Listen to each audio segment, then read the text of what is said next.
Hello बच्चों, कैसे हैं आप लोग। मैं आशा करता हूँ आप लोग बहुत ही अच्छे होंगे।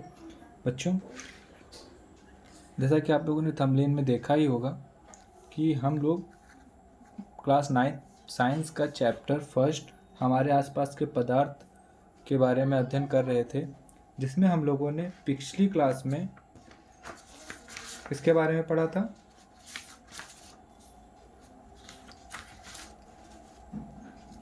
हमने पिछली क्लास में पढ़ा कि पदार्थ अपनी अवस्थाओं को किस प्रकार बदलते हैं। ठीक है, जिसमें हमने दो मेथड पढ़े, तापमान में परिवर्तन से और दूसरा था दाब में परिवर्तन से। आज की कक्षा में हम लोग कुछ परिभाषाओं की बात करेंगे, साथ ही साथ कुछ और नई चीज़ों के बारे में पढ़ेंगे।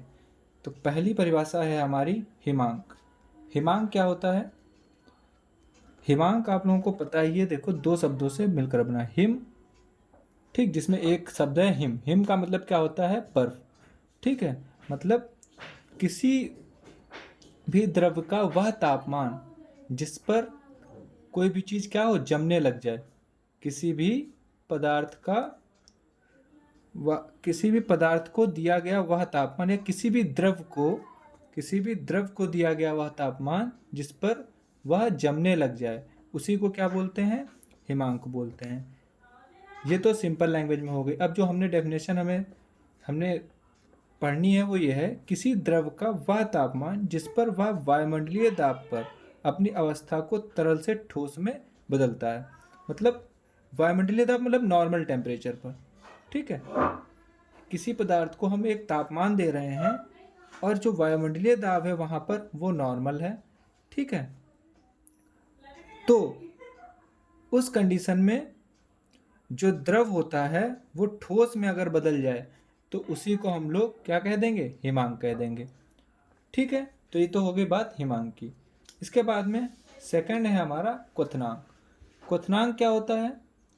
इंग्लिश में इसे हम लोग बोलते हैं बॉइलिंग पॉइंट। बॉइलिंग पॉइंट मतलब, अब जैसा कि पता है, वह तापमान जिस पर कोई चीज़ क्या हो, उबलने लग जाए, तो उसे क्या कहेंगे? क्वथनांक कहेंगे।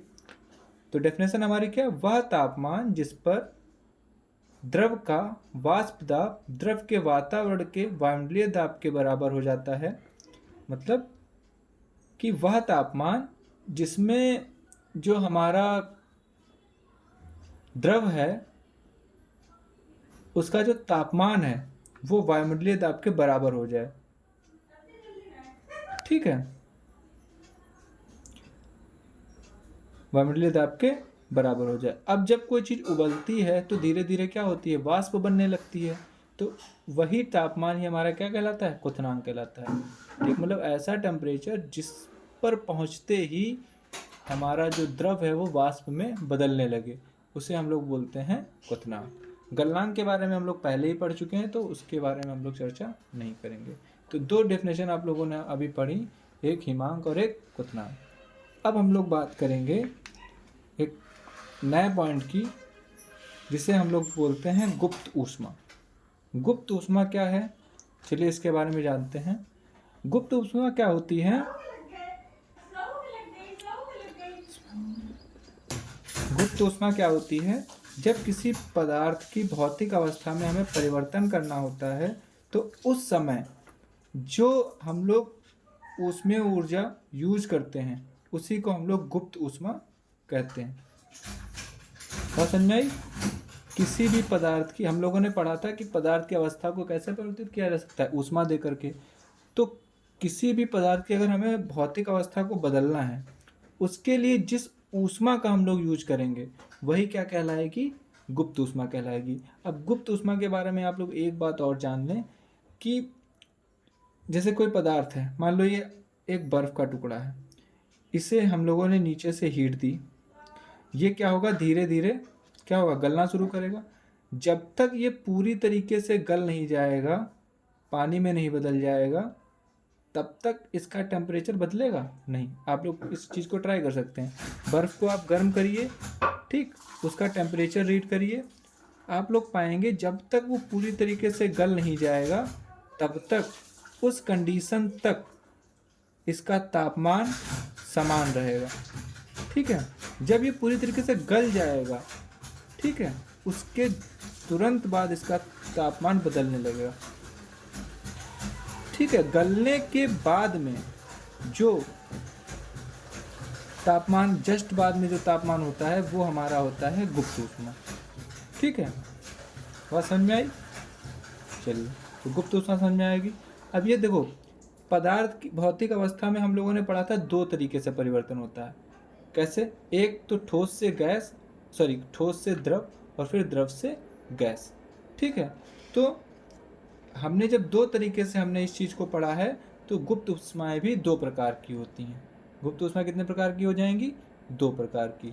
तो चलिए देखते हैं हमारी गुप्त ऊष्माओं के बारे में। तो पहली हमारी गुप्त ऊष्मा क्या हो जाएगी? गलन की गुप्त ऊष्मा। गलन की गुप्त ऊष्मा मतलब जब ठोस को हम लोग द्रव में बदलेंगे। तो जब ठोस को हम लोग द्रव में बदलते हैं तो क्या होता है?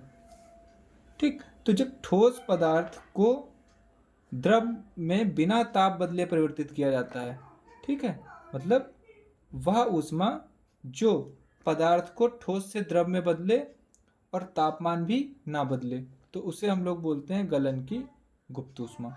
ठीक, मतलब क्या हुआ? मतलब यही टॉपिक मैं वहाँ पे समझा रहा था आप लोगों को कि ये एक बर्फ़ का टुकड़ा है, इसे आप लोगों ने गर्म किया, तो जब तक ये क्या होगा, बर्फ़ नहीं बदल से लिक्विड में नहीं कन्वर्ट हो जाएगा, मतलब ठोस से द्रव में नहीं कन्वर्ट हो जाएगा, तब तक इसके तापमान में तो कोई परिवर्तन होगा नहीं, तापमान में कोई परिवर्तन नहीं होगा। तो ये वाला जो पोर्शन है, जब तक इसके ताप में कोई परिवर्तन नहीं हुआ, यही वाला पोर्शन कहलाता है गलन की गुप्त ऊष्मा। ठीक, जब तक बर्फ गल रही है तब तक जो ऊष्मा होगी वो गलन की गुप्त ऊष्मा होगी, और गलते समय बर्फ का तापमान नहीं बदलता है। तो यही इसमें लिखा हुआ है, वह ऊष्मा जो किसी पदार्थ को ठोस से द्रव में बिना ताप बदले प्रवृत्त कर दे। मतलब इस यहाँ से तो ताप आप दे रहे हैं, लेकिन जो बर्फ़ का टेम्परेचर, ये यहाँ पर अभी ठंडा होगा, बर्फ़ ठंडा होगा, जब तक वो गलता रहेगा तब तक वो ठंडा ही रहता है। आप इसका प्रैक्टिकल कर सकते हैं, आप बर्फ़ को गलाने की कोशिश करिए और उसका टेम्परेचर मेज़र करिए, देखेंगे कि जब तक वो गल नहीं जाएगा, गलने के बाद वो गर्म होता है, लेकिन जब तक वो गल नहीं जाता है तब तक उसमें टेम्परेचर समान ही रहेगा। मतलब इस कंडीशन से बिल्कुल गलने तक टेम्परेचर क्या होगा, समान रहेगा, बाद में बदलेगा। लेकिन और इस वाली कंडीशन से, मतलब ठोस से जब तक द्रव में कन्वर्ट नहीं हो जाएगा, इस समय तक जो तापमान होता है उसी को गलन की गुप्त ऊष्मा कहते हैं। समझ में आ गई बात? चलिए आगे बढ़ते हैं। तो फर्स्ट हो गया ये गुप्त ऊष्मा का पहला पार्ट, गलन की गुप्त ऊष्मा। अब जब गल जाता है उसके बाद किस में परिवर्तित होता है? गलने पर द्रव में, द्रव से किस में होगा? गैस में। अब गैस वाले को हम लोग क्या बोलते हैं? तो गैस वाले को बोलते हैं वाष्पन की गुप्त ऊष्मा, या फिर latent heat of evaporation. Evaporation में क्या होता है? द्रव जो हमारा गैस में परिवर्तित हो जाता है। तो सेम यही चीज़ यहाँ पर होगी। वह ताप जब कोई पदार्थ आप गर्म कर रहे हैं, ठीक है, कोई द्रव है, ये क्या है? द्रव है, इसको आप गर्म कर रहे हैं, वह ताप जब तक, वह मतलब जस्ट जब हमारा जो द्रव है बस क्या वाष्प बनने वाला हो जाए, उस समय तक का जो तापमान होता है वो वाष्पन की गुप्त ऊष्मा होती है। ठीक है, मतलब द्रव को वाष्प बनाने से जस्ट पहले जो तापमान है, मतलब एक देखो, पहले वो क्या होगा, द्रव धीरे धीरे गर्म होता जाएगा, फिर एक टाइम ऐसा आएगा जिस टाइम पर वो वाष्प में बदलने लग जाएगा। तो उसी जब ये वाष्प में बदलने लग जाएगा उससे जस्ट पहले, और जब हमने गर्म करना स्टार्ट किया था, वहाँ से वहाँ तक के टेम्परेचर को हम लोग बोलते हैं वाष्पन की गुप्त ऊष्मा। समझ में आ गया? चलिए आगे बढ़ते हैं। तो ये हमारे हो गए गुप्त ऊष्मा के बारे में। अब हम लोगों के सामने एक क्वेश्चन आता है कि गर्मियों में सूती कपड़े क्यों पहने जाते हैं? तो देखते हैं क्या बताता है। तो गर्मियों में सूती कपड़े क्यों पहने जाते हैं? वाष्पीकरण की गुप्त ऊष्मा के बराबर ऊष्मीय ऊर्जा हमारे शरीर से अवशोषित होती है। अब गर्मियों में क्या होता है, आसपास टेम्परेचर बढ़ा हुआ रहता है, तो वही टेम्परेचर हमारी बॉडी में क्या आता है, अवशोषित होता है। अब ये जब टेम्परेचर अवशोषित होता है, जिसकी वजह से हमारे शरीर से निकलता है पसीना निकलता है। पसीना क्यों निकलता है? तो पसीना इसलिए निकलता है जिससे कि हमारी बॉडी क्या हो जाए, शीतल हो जाए, ठंडी हो जाए। अब ये पसीना जो होता है, अगर हम लोग सूती कपड़े की जगह कोई दूसरा कपड़ा पहनते हैं तो सूती कपड़ा जो होता है वो हमारे पसीने को आसानी से अवशोषित कर लेता है। क्या कर लेता है? अवशोषित कर लेता है। ठीक है। अब जब ये पसीना अवशोषित कर लेता है तो जो हीट होती है हमारी बॉडी की या फिर जो अदर हीट होती है वो इसको क्या कर देती है? वाष्पीकृत कर देती है। क्या कर देती है? मतलब जो हमारी शर्ट है, मान लो शर्ट हमारी किसकी है? सूती है। सूती है तो उसमें पसीना स्टोर हो जाएगा जो हमारी बॉडी से निकला होगा, और वो पसीना क्या हो जाएगा? वाष्पीकृत हो जाएगा। ठीक है। इसीलिए हम लोगों को गर्मियों में सूती कपड़े पहनने चाहिए। क्या होता है, फिर से एक बार समझ लो, सूती कपड़े से क्या फ़ायदा मिलता है? हमारी बॉडी बाहर के टेम्परेचर को एब्जॉर्ब क्या करती है? अडॉप्ट करती है, जिससे हमारे शरीर से गर्मियों में पसीना निकलता है। वो पसीना ये सूती कपड़े क्या कर लेते हैं? अब पसीना क्यों निकलता है? हमारी बॉडी को ठंडा रखने के लिए। ठीक है। तो इससे कोई मतलब नहीं, हमें जो क्वेश्चन है उससे मतलब है। ठीक। तो अब क्या होगा, ये जो पसीना है ये हमारी जो शर्ट है सूती वो क्या कर लेगी? अवशोषित कर लेगी। अब ये जब शर्ट अवशोषित कर लेगी उसको हीट मिलेगी। हीट मिलने से उस शर्ट में जो पसीना है वो क्या हो जाएगा? वाष्पीकृत हो जाएगा। ठीक है। तो ये रीज़न है कि हमें गर्मियों में सूती कपड़े पहनने चाहिए। तो इसी के साथ में हमारा फर्स्ट चैप्टर पूरी तरीके से कंप्लीट होता है। अब हम लोग नेक्स्ट लेक्चर में जो इसके कुछ प्रश्नावली या क्वेश्चंस हैं उनके बारे में चर्चा करेंगे। आज की वीडियो आप लोगों को कैसी लगी प्लीज़ कमेंट करके ज़रूर बताएं, और ये भी बताएं कि क्या और सुधार हम कर सकते हैं। आप लोगों का रिव्यू मेरे लिए बहुत ही इम्पोर्टेंट है, और अगर वीडियो अच्छी लगी हो तो प्लीज़ लाइक करें, चैनल को सब्सक्राइब करें और बेल आइकन को ज़रूर दबा दें, जिससे आप लोगों को डेली नोटिफिकेशन मिलता रहे, जिससे मैं जब भी कोई वीडियो डालूं वो आप लोगों तक बहुत ही जल्दी पहुंच जाए।